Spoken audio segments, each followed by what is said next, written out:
Em meio ao aumento de casos da Covid-19, uma das principais orientações para conter o avanço do coronavírus é o isolamento social. Mas enfrentar uma quarentena pode ter impacto na saúde mental dos brasileiros. Isso sem falar no medo de contrair a Covid-19. Mas quais são as dicas para minimizar a ansiedade, o medo, a agitação? Esse é o assunto do especial coronavírus de hoje. Como cuidar do corpo e da alma? A minha convidada é a psiquiatra Helena Moura. Seja bem-vinda, obrigada pela participação. Obrigada pelo convite. Bom, esse é um desafio, né? Como conseguir passar por essa epidemia com a saúde mental em dia? Quais são os sentimentos comuns e como conseguir lidar com isso? Primeiramente, muita ansiedade, né? Muito medo assim, do que pode acontecer, medo de eu poder ser uma fonte de transmissão ou de eu acabar contraindo o vírus através de alguém. E estudos anteriores, recentemente, o lance de uma revista médica muito importante, lançou um artigo revisando situações de quarentena de outros momentos, pelo ebola, pela gripe suína, aviária, e eles mostraram que é muito comum, nesses momentos, sentir muita raiva. Não pensa, mas isso pode acontecer. Irritabilidade, além da ansiedade que eu já falei também, muita tristeza. Às vezes a depressão em si, que engloba além da tristeza outros sintomas, mas sentimento de tristeza e até 70% dos casos em alguns estudos conseguiram mostrar isso. Bom, e sobre esse assunto a gente tem uma pergunta aqui do Pedro. Vamos acompanhar? Essa crise toda pode deixar as pessoas mais depressivas do corpo e da alma? A senhora já adiantou um pouquinho, né? Mas isso é possível? Sim, é possível. É importante a gente até entender por quê.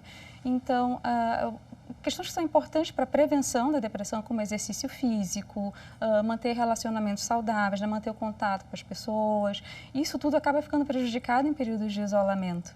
Então, é importante, aliás, primeiramente fazer uma distinção entre solidão e isolamento, porque não necessariamente é a mesma coisa.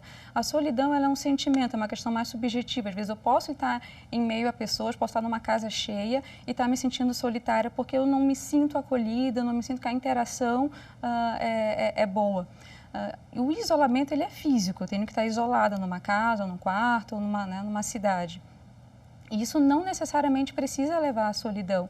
Uma questão interessante que está acontecendo dessa pandemia, que foi diferente de outras situações, é que hoje, mais do que nunca, a gente tem muito mais facilidade de conseguir manter os relacionamentos mesmo à distância, de conseguir manter vínculos sociais. Então, na época, lá de 2003, quando teve uma primeira pandemia, isso não era ainda, já tinha internet, mas essa questão de mídia social, de formas de interação, não eram tão ricas como são hoje. Então, essa é uma ferramenta que talvez que possa ser utilizada de forma adequada. Então, não está podendo sair de casa para fazer exercício físico, mas pode fazer em casa, tem aplicativo para isso, tem pessoas na internet fazendo lives para fazer exercício físico em conjunto. Então, sabendo se organizar, sabendo usar os meios de comunicação de forma positiva, isso pode ser prevenido. Questão de alimentação também é importante cuidar, manter uma regra de alimentação direitinho, tudo isso, porque a gente pensa que ajuda só no corpo, mas isso pode ajudar também a mente. Então, manter uma rotina, manter exercício físico e procurar manter as relações estreitas, mesmo com isolamento físico. Bom, o vínculo virtual já é comum, né? Temos plataformas de namoro, enfim, até é possível ajuda também nesse relacionamento à distância. Mas quando esse vínculo virtual ele é obrigatório, a gente só pode exercer isso mediante a internet por essa pandemia. Isso talvez seja um dos motivos de causar esse sentimento de raiva, né? Por que eu estou tendo que passar por isso? Será que não é um exagero? Mas uma questão também diferente dessa situação de agora para outros momentos da história é que nas outras vezes, em geral, eram pequenas cidades, eram pequenos grupos, às vezes eram só profissionais de saúde, eram só pessoas que tinham viajado para determinado local, que ficavam restritas. E agora a gente está vendo uma restrição que é geral. Então, entender que não é uma coisa que é só comigo, não sou só eu que estou passando por isso, ver que tem outras pessoas nessa situação, tentar aprender com elas como é que elas estão conseguindo se sair bem, isso tudo pode ser muito positivo também. Então, e nas outras epidemias também, o que dificultou muito é que, na época, o acesso à informação não era tão fácil, as pessoas, às vezes, não conseguiam entender por que elas estavam passando por aquilo. E a gente sabe que se trabalhar muito a questão do altruísmo, da pessoa entender que ela está fazendo isso não só para se proteger, mas para proteger outras pessoas, e às vezes pessoas do contato dela, pessoas que ela ama, isso pode tornar esse momento menos doloroso também. essa ruptura da rotina, né, para quem tem aquela rotina muito agitada e pega ônibus, encontra com as pessoas e tem ali aquela vida noturna, né, agora rompeu completamente com essa realidade. A senhora falou em estipular uma nova rotina em casa, mas é complicado para quem tinha essa vida alcohólica. Mas é uma forma também de aprender outras fontes de felicidade também. Inclusive, os estudos de felicidade, a medicina da felicidade, ela estuda muito assim, que os componentes do bem-estar, as emoções positivas, essa coisa de, nossa, meu time acabou de ganhar o campeonato, eu estou numa festa, isso gera uma sensação de prazer, de felicidade, que pode ser muito intensa, mas ela, em geral, é de curta duração. Então, essa é aquela pessoa que vai festejar no fim de semana e na segunda-feira eu odeio segunda-feira. Né? Então, tem outras atividades que podem me gerar bem-estar que não necessariamente são essas. Então, voltando a falar do altruísmo, então tem estudos que compararam 2 grupos de pessoas, uma que foi para a festa no fim de semana e outra que se dedicou a alguma atividade filantrópica. Essas do grupo da filantropia tiveram uma sensação de felicidade que perdurou durante toda a semana. Ela tem uma duração mais longa, ao contrário daqueles da festa que só sentiram o prazer ali naquele momento. Então, também é um momento da gente começar a olhar, parar um pouco, desacelerar e começar a olhar para outras fontes de lazer. Então, aquelas pessoas que eles moram na mesma casa e com quem eu mal consigo falar, mal consigo conviver. Então, sentar com elas, conversar, aproveitar, curtir o momento, porque às vezes a gente está junto, mas está olhando no celular, está fazendo outras coisas. Então, saber aproveitar mais um momento. Eu tenho ouvido de pais que agora que eles estão descobrindo o que os filhos gostam de fazer.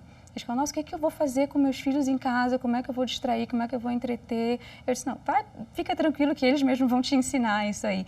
E agora, assim, está tendo a oportunidade de realmente sentar com as crianças e brincar, porque a gente acabava terceirizando muito isso, né? Esse reencontro familiar, né? Isso é positivo. A gente está passando por um momento complicado, mas tem um lado positivo também, né? Bom, sobre isso aqui que a gente está falando, vamos acompanhar agora a pergunta do Michel. Eu gostaria de entender o que a gente consegue fazer agora para ter uma vida mais tranquila, tá? Mesmo estando em casa, em reclusão, né? Estando presos em casa. E, geralmente tem gente que mora sozinho, como que a pessoa consegue se manter só ali esse tempo? Para quem mora sozinho é mais complicado, né? É mais complicado, realmente. Aí, de novo, a questão de tentar manter o vínculo e, às vezes, se meus pais ou amigos, eles não são muito da informática, né? Não se dão muito bem com as mídias, mas lembrar que existe telefone, que a gente pode ligar e ouvir a voz da pessoa, então, às vezes, retomar esses hábitos antigos aí, ou então descobrir, né, para quem é da geração mais nova, assim, também é uma alternativa. E, às vezes, mesmo estando em casa, dentro daqueles componentes também da felicidade, do bem-estar, né, que eu falei do altruísmo, das emoções positivas, atividades de engajamento, assim, aquela atividade que você está fazendo, você fica tão absorto ali, você fica tão envolvido que você nem sente o tempo passar, isso pode ajudar. E muitas vezes as pessoas têm isso, mas hoje ficou muito esquecido de parar para ouvir uma música e só ouvir a música, né? Não ficar largando a música tocando e vai fazer outra coisa. Ler um livro. Para quem... Muita gente, eu não tenho tempo para ler livro. Olha, agora, maior oportunidade. Então, saber, às vezes, descobrir outras fontes de prazer. Que a pessoa fica só pensando no que ela não está podendo fazer. Mas aproveita esse momento para redescobrir ou descobrir novas fontes de prazer. Doutora Helena, idosos e crianças tendem a sofrer mais?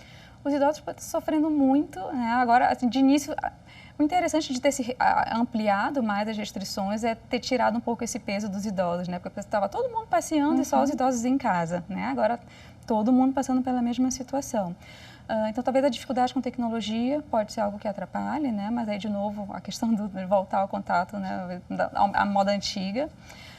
Para as crianças, tem a dificuldade de que elas, às vezes, precisam gastar mais energia, né? Então, principalmente se o ambiente, a casa for pequena, então pode ter mais dificuldade para isso. Mas o que esses estudos de experiências anteriores mostraram é que os adultos tendem a sofrer mais. Porque... Curioso isso, né? Sim. A gente fica preocupado com as crianças. E os adultos, então, eles têm mais dificuldade? Tem. E um dos motivos é exatamente a preocupação com os filhos. Eles terem que cuidar de si, terem que estar o tempo todo cuidando dos filhos. Às vezes é o adulto que vai para o supermercado e volta. E aquela preocupação de será que eu vou transmitir alguma coisa para o meu filho ou para o meu pai, né? Às vezes os adultos que cuidam dos idosos também. A preocupação com as contas, isso é uma fonte de estresse muito grande, a gente já está começando a observar isso, né? Quem é profissional liberal, quem trabalha com comércio, teve que fechar as portas, vai ser um período de muito prejuízo, eles vão ter que sustentar as crianças, vão ter que trazer comida para casa, então isso gera uma carga de estresse muito grande. Quer dizer, é muito peso, né? A questão do isolamento, nós temos também essa situação sensível dos profissionais liberais e ainda tem o medo de contrair a doença, porque hoje a gente não pode mais abraçar, não devemos, né? Abraçar, ter esse contato físico, que é cultural do Brasil, né?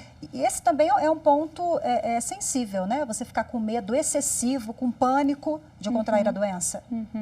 E talvez um ponto bem peculiar também nessa situação toda, né? Porque a gente fala muito de dengue, ainda que a gente tenha uma participação também na dengue, né? De ter que ter o cuidado ali de não acumular água e tudo, mas não é o contato direto, né? E muitas vezes o contato de afeto. Então isso mexe muito com as pessoas. Isso diz assim, nossa, mas eu quis abraçar o meu filho e aí de repente nisso eu acabei transmitindo uma doença. Então isso acaba que esse medo de trazer o mal para outras pessoas também é uma fonte de estresse importante. A gente estava falando agora há pouco que as crianças, né, elas podem ter mais facilidade e tal para poder compreender isso, mas como explicar para uma criança que ela não pode ter contato com seus avós, com os primos, enfim, com os familiares, esse contato físico também, né? Como é que deve ser o diálogo? Então, tentar ser o mais claro possível. A criança, ela sempre nos surpreende na capacidade que ela tem de entender a situação. Claro que eu tenho que ir adaptando a minha linguagem. E nisso, de novo, a criança vai ensinando para a gente como é que se comunica com ela. A gente fala do jeito que ela não entende, aí ela mesma tenta dar uma explicação, você vai vendo se é por ali ou não. Então, eu vi até um exemplo da internet que eu achei bem interessante, que uma criança falou para o pai, eu entendi por que a gente tem que ficar bem escondidinho, porque daí quando o coronavírus chegar, ele não vai ver ninguém na rua e vai embora. Então, foi a forma que a criança visão lúdica, né, traz essa leveza também. Sim. E até mesmo, eu achei muito legal da Turma da Mônica, por exemplo, que trouxe também, né, tem muitos autores, muitos artistas que estão tentando ajudar os pais nesse momento, então, de fazer videozinhos explicando algumas animações. A Turma da Mônica botou o cascão para lavar as mãos. Então, a gente tem também muito, se for difícil, ver se os pais se sentirem que não estão conseguindo, também aproveitar esses recursos aí, de quem sabe muito bem de comunicação e deixou tudo prontinho ali para os pais usarem. Bom, o isolamento social, ele pode trazer consequências semelhantes ao do estresse pós-traumático? Pode. E é interessante a gente pensar, por que é o estresse pós-traumático? Né? Uma sessão muitas vezes pode vir tanto muitos sintomas de ansiedade, né, que é o medo, como de depressão, né, de tristeza, de desânimo, e algum medo da situação voltar a se repetir. Né? A pessoa começa, às vezes, evita uma série de situações por medo de voltar a experimentar tudo que teve durante esse período. Então, o que os estudos mostram é que as pessoas tinham sintomas de estresse pós-traumático, por exemplo, de já não conseguir muito sair de casa, de ter muito medo do contato com as pessoas, querer ficar lavando a mão excessivamente sem necessidade. E isso é até uma questão importante, a gente cuidar com o bullying, né? O pessoal está brincando agora, está gerando um bullying para quem tem rinite, para quem... de ver alguém espirrando ou tossindo e ficar extremamente ansiosa, com medo. Então, esses são sintomas que podem surgir nesse momento e serem carregados, às vezes, por meses ou anos depois, mesmo da quarentena ter se encerrado. E para quem tem TOC, que é o transtorno obsessivo-compulsivo, você falou de lavar as mãos, eu me lembrei, né? Tem gente que, por um problema emocional, lava as mãos muitas vezes ao dia, né? Tem essa preocupação excessiva com limpeza. Vai potencializar. A gente estava até discutindo isso entre os psiquiatras, assim, que tipo de orientação a gente pode dar para as pessoas com TOC. Primeiramente, é importante a gente pensar que no TOC, a lavagem de mãos, ela é um pouquinho diferente. A pessoa com TOC, ela tem uma preocupação com a lavagem de mãos que é diferente das recomendações que estão sendo feitas. Então, nas recomendações, a gente fala muito de uma técnica específica, né? De cuidar com os dorsos, com a região entre os dedos, que isso tem que ser respeitado. O paciente do TOC, ele pode levar isso além e achar que ele tem uma ordem de fazer as coisas, tem que ser primeiro a mão direita, depois a mão esquerda, primeiro um dedo, 1, 2, 3, e se ele erra, ele recomeça tudo de novo. Isso é o que a gente chama de ritual. No TOC, ele tende a fazer tudo muito ritualizado. Se não segue exatamente aquela ordem, é sinal de que não deu certo. E aí a pessoa fica, uma lavagem de mão que poderia durar 1 minuto ou menos, já acaba levando minutos, horas ali a pessoa lavando a mão. E aí aumenta o risco, porque eu posso causar ferimentos na minha mão, que vão gerar ali o que a gente chama de porta de entrada, né? Facilita mais a entrada do vírus por aquela pele lesionada. Então, primeiro, não precisa ser uma lavagem ritualizada. né? Basta seguir a técnica direitinho. E é depois de eu tocar em superfícies suspeitas. Então, se eu peguei o elevador e apertei, né? E essas são coisas que, em geral, acontecem fora de casa. Então, se a pessoa já está dentro de casa, já está tomando os cuidados mínimos, né? De não sair, então ela não precisa. São os cuidados de sempre de lavar antes das refeições, sempre a gente vai precisar pegar no rosto, né? Mas fora isso, não precisa. Doutora, quem já tem algum problema emocional ou um acompanhamento, né, com o psicólogo ou psiquiatra, essa pessoa ela deve aumentar a dose do remédio ou procura o médico, conversa com o seu médico para evitar um transtorno maior? Qual o procedimento? A gente sabe que é possível em momentos de crise, né? Uma pessoa que já está fazendo tratamento para depressão, por exemplo, e perde um bichinho de estimação, quando surge algum fator estressante novo, isso pode gerar um agravamento dos sintomas que já estavam controlados. Então, é importante essas pessoas não abandonarem o tratamento. A psicologia pode fazer psicoterapia à distância, pela internet. Agora, o Conselho Federal de Medicina também liberou a telemedicina, então o contato com o psiquiatra também pode ser preservado nesse período. Então, não esperar o problema piorar novamente para buscar ajuda. Manter todos aqueles cuidados que a gente já orienta e se sentir que ainda assim os sintomas estão se agravando, já marca consulta com o psiquiatra, já pede para reforçar a terapia, não deixar agravar. E o corpo fala, doutora? A pessoa pode ter insônia, passar mal, ter dores no corpo? Sim, a ansiedade principalmente, né? Sente taquicardia, né? O batimento cardíaco mais acelerado, muita tensão muscular, isso pode gerar dores pelo corpo, dor de cabeça, crise de enxaqueca, pode ter suar muito as mãos, tremores, e a insônia também, que são questões muito comuns. Então, às vezes, estar atento para esses sintomas, às vezes a pessoa não presta muita atenção porque ela está pensando, né, que o pensamento da ansiedade é sempre muita preocupação, mas às vezes prestar atenção se o corpo está reagindo dessa forma. E aí, antes também de já querer correr, sair tomando medicação, tudo isso, claro que algumas pessoas precisam, às vezes a gente vai precisar fazer um ajuste de dose, mas a gente sempre orienta, isso em todos os casos. Tem também uma série de medidas comportamentais que a pessoa pode fazer.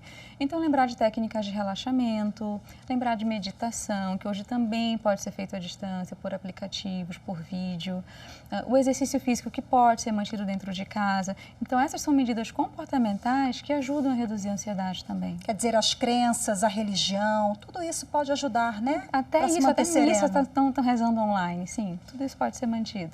Agora, quem está em casa também, às vezes pode descobrir uma aptidão que não conhecia, né? Às vezes é ter prazer nas atividades domésticas, fazer um tricô, uma pintura, né? Esse trabalho artesanal, isso pode acontecer também.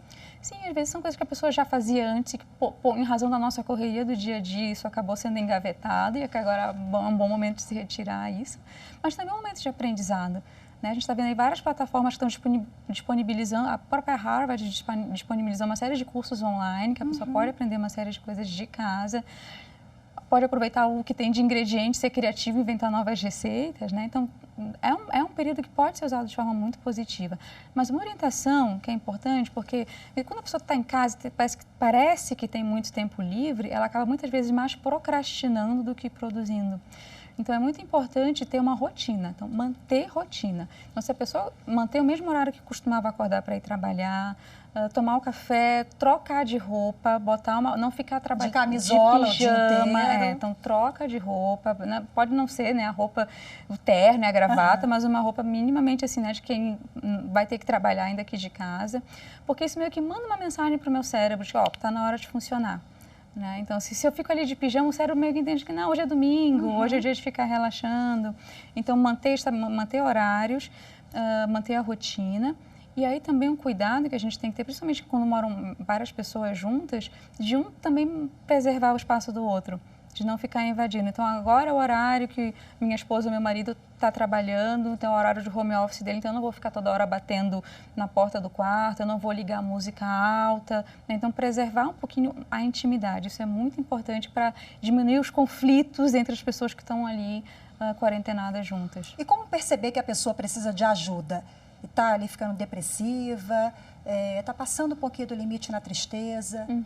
Então, a depressão, além da tristeza, a pessoa ela pode sentir muito desânimo, né? Falta de energia, ainda que a questão, às vezes, da rotina ajuda nisso, às vezes a pessoa acha que está desanimada, não, só tenta voltar a rotina que o teu cérebro volta a entender que você tem que estar ativo e ele vai te ajudar. Mas às vezes a pessoa, mesmo se esforçando, ela continua com muito desânimo, não consegue sentir prazer mais em nada. A pessoa tem a oportunidade de se comunicar com as pessoas, mas não quer. Ela prefere ficar isolada de qualquer tipo de contato. O apetite pode mudar, tanto para mais quanto para menos, e o sono também, tanto para mais quanto para menos. E é o momento de procurar um profissional quando chega já nesse... Normalmente, se esses sintomas passam de 2 semanas, a gente já pode fazer o diagnóstico de depressão. E aí é essencial buscar uma ajuda, porque aí realmente muitas vezes pode ser necessária a medicação. Vamos acompanhar agora a dúvida do Francisco, vamos ver. Quem já tem alguma doença crônica, alguma coisa assim, esse problema não vai piorar cada vez mais, assim, outras doenças, ficar doente psicologicamente, alguma outra coisa?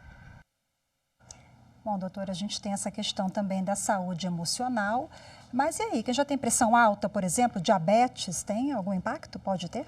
Principalmente se a pessoa descuidar dos cuidados que ela tem que ter sempre. Né? Então, aquela coisa, quarentena não é férias. Nas férias a gente costuma descuidar de um monte de coisa. Às vezes a gente para o exercício, às vezes a gente come mal. A gente sabe que vai ser só um período, né? Ainda que a gente sabe que dá para manter os cuidados mesmo nas férias. Mas a gente não precisa tirar férias do tratamento, né? Mas, em geral, é um período muito restrito. E agora a gente não sabe quanto tempo essa quarentena vai durar. Né? Então, manter os cuidados. Então, manter a alimentação adequada, horário de alimentação. Então, teve gente comprou o estoque de comida e vê aquela oferta muito grande, fica toda hora comendo, então cuidar, lembrar que aquilo pode ser necessário por um período longo. Exercício físico, de novo, pode ser mantido dentro de casa. Então, por um lado, assim, a pessoa já ter um problema é um agravante, a gente sabe que todos os problemas de saúde podem piorar nesse período, mas, por outro lado, as pessoas que já se cuidavam, elas muitas vezes têm muito mais conhecimento sobre o que elas podem fazer para se ajudar. Falando em conhecimento, o excesso de informações, isso pode ajudar ou atrapalha? Pode atrapalhar, depende de como se usa, mais uma vez, né? Porque a internet em excesso também é um problema, né? A pessoa fica viciada ali no celular o tempo todo. Mas nesse momento, doutora? Então, a OMS até lançou, né, uma cartilha de orientações assim, para manter a saúde mental nesse período, e uma delas é exatamente evitar o excesso de informação. O que anos atrás foi um problema, as pessoas não entendiam direito o que estava acontecendo e ficavam muito ansiosas por isso, agora já é por um excesso. Então, o que é importante a gente saber? Às vezes, reserva um horário do dia para se atualizar. Só vou me atualizar na hora do almoço, na hora do programa e pronto, né? E depois disso, agora só amanhã. Porque ficar toda hora sabendo a contagem de números, se eu já estou em casa, se eu já estou me protegendo, de que forma essa informação pode me ajudar? Né? Então, restringir o acesso a informações para alguns momentos do dia e pegar só o mínimo necessário para eu saber, para eu me proteger e proteger as pessoas à minha volta. Fora isso, quando é que eu vou entubar o paciente, quando é que eu não vou, isso não é uma informação relevante para o público, não tem que ficar se preocupando com isso. E fake news, né? Está cheio por aí, a gente precisa se blindar. E outra questão, além de restringir, né, procurar restringir o contato com esse tipo de informação, ver as fontes. Então, sempre, né, jornalismo, que dá informação de confiança, o site da OMS, do Ministério da Saúde, focar nisso, não ficar, né, o áudio de não sei quem que mandou no WhatsApp, no grupo da família, não. E está cheio por aí, né? Tá. Bom, é possível sair mais forte diante desse cenário, enfrentando tudo isso, conseguindo driblar aí os desafios? Sempre é possível, né? E é bem importante a gente ver, começar a encarar os problemas como desafios, né? E não assim como o fim do túnel, né? Então, às vezes é o momento da gente aprender a rever nossos valores, né? Rever quem são realmente as pessoas, de quem realmente você vai sentir saudade nesse momento, quem realmente vai conseguir te prestar um apoio nesse momento, redescobrir as novas fontes de prazer, como a gente vinha conversando. Às vezes, vai ser interessante que, assim, muitos problemas que as pessoas empurravam para debaixo do tapete, nesse momento provavelmente vai vir à tona. Então, se o relacionamento, se o casamento já não estava muito bem, agora estão tendo que conviver mais tempo juntos, né? Então, às vezes, vai ter que ter um cuidado, então, vai ter algumas DRs, talvez que não vai, né, que não vai ter como fugir. Mas é bom que resolve, então, né? E para momentos também de começar a entrar em contato com os conflitos e ir atrás de resolver. Então, a gente estava falando aqui até das pessoas que fazem tratamento não abandonarem o tratamento, de manter o cuidado direitinho, mas para algumas pessoas pode ser o momento de buscar um tratamento pela primeira vez, porque agora não tem como fugir da terapia. Doutora, tem uma situação aqui bem sensível que eu li uma eventual ligação da violência doméstica com o isolamento social. Que ligação é essa? Ela existe? Sim, existe. E tem muito a ver com essa questão de estar com sintomas, alguns sentimentos muito exacerbados. Então, sentimento de irritabilidade, de raiva. Assim, quem está perto da gente, em geral, sofre mais com isso. Às vezes, com pessoas com quem a gente tem um relacionamento mais distante, a gente consegue se conter, ser um pouquinho mais educado, mas quem está perto tende a sofrer muito com isso. Então, se às vezes o relacionamento já não estava bom, né, e agora as pessoas estão forçadas ali, por isso que eu digo que agora vai ser um momento que não vai dar mais para varrer nada para debaixo do tapete, assim. Mas então, a pessoa está com muita irritabilidade, não está tomando os cuidados necessários para controlar essas emoções. A questão de preservar a intimidade. Então, assim, a gente sabe que, às vezes, pessoas que moram em casas muito pequenas, o fato de ter 2 banheiros na casa já diminui bastante o risco de violência doméstica. Isso é bem interessante. Tem um estudo da PUC do Rio Grande do Sul que mostrou isso, que o fato de ter 2 banheiros na casa já reduz em quase 20% uma chance de, acho que não tenho muita certeza, mas acredito que o percentual é esse, já reduzia bastante o risco de violência doméstica. E a hipótese que eles levantaram é exatamente essa, de eu ter intimidade preservada. Então, saber administrar os sentimentos, né? Vou usar todas essas técnicas de prevenção em que a gente estava conversando, respeitar o espaço do outro. Então, isso pode ajudar bastante. A gente falou da violência doméstica, alcoolismo também, né? Também. E outros vícios? Então, tudo que não estava muito bem pode exacerbar. Então, se a pessoa ela tendia, sempre que ficava muito ansiosa, a comer muito ou a beber muito, nesse momento de muita ansiedade, pode ser o caminho mais fácil, né? Aquela bengala que já está ali, que a pessoa já sabe muito bem como usar. Nunca meditei, não sei como é que faz, não acho que vale a pena tentar aprender, vai empurrando, vai deixando isso de lado e vai sempre usando aqueles caminhos mais fáceis, aqueles atalhos. No momento parece resolver, né? O chocolate é maravilhoso, a bebida é maravilhosa, mas logo em seguida os sintomas voltam, às vezes até mais fortes do que estavam antes, bem acompanhados de culpa, e aí a pessoa vai só numa bola de neve. Então, tomar muito cuidado, de novo, a gente não sabe quanto tempo isso vai durar, então, de procurar usar métodos mais saudáveis de lidar com os sentimentos agora. A positividade também é muito importante, né? Tentar se livrar daqueles sentimentos negativos. É difícil, mas tentar ser mais positivo, olhar o lado bom da vida, né? Apesar a vida não é colorida, mas vamos tentar olhar o lado bom. Considerações finais, por gentileza, para quem está nos acompanhando agora. Qual a orientação, como sair? A senhora já falou aqui durante boa parte do programa, né? Mas para a gente fechar. Então, primeiramente, continuar se cuidando, continuar sempre procurando manter a saúde mental através dos cuidados que a gente sempre recomenda, de manter relacionamentos saudáveis, manter exercício físico, alimentação adequada, rotina, que parece bobagem, não é só para quem vai ter que trabalhar de casa, rotina é importante para manter a própria saúde mental, um horário regular de sono. Então, manter os cuidados, quem já faz tratamento, procurar manter o acompanhamento com o seu psiquiatra, com o seu psicólogo, e quem começar a sentir que está com muita dificuldade de lidar com isso, já pedir ajuda. Doutora Helena Moura, psiquiatra, muito obrigada pelas suas informações, muito obrigada por ajudar, né, tantas pessoas que estão aí sofrendo com angústia, com preocupações, estar no isolamento social, né, em outras questões que realmente gera essa preocupação, mas a gente vai passar, vai dar certo. Né? Eu agradeço a oportunidade de estar aqui prestando esses esclarecimentos, né? Está todo mundo muito preocupado com a infecção e está esquecendo da saúde mental. Ok, muito obrigada mais uma vez. Eu agradeço também a sua participação por ter acompanhado mais esta edição do Especial Coronavírus. Continue agora com a programação da TV Justiça. Tchau, tchau.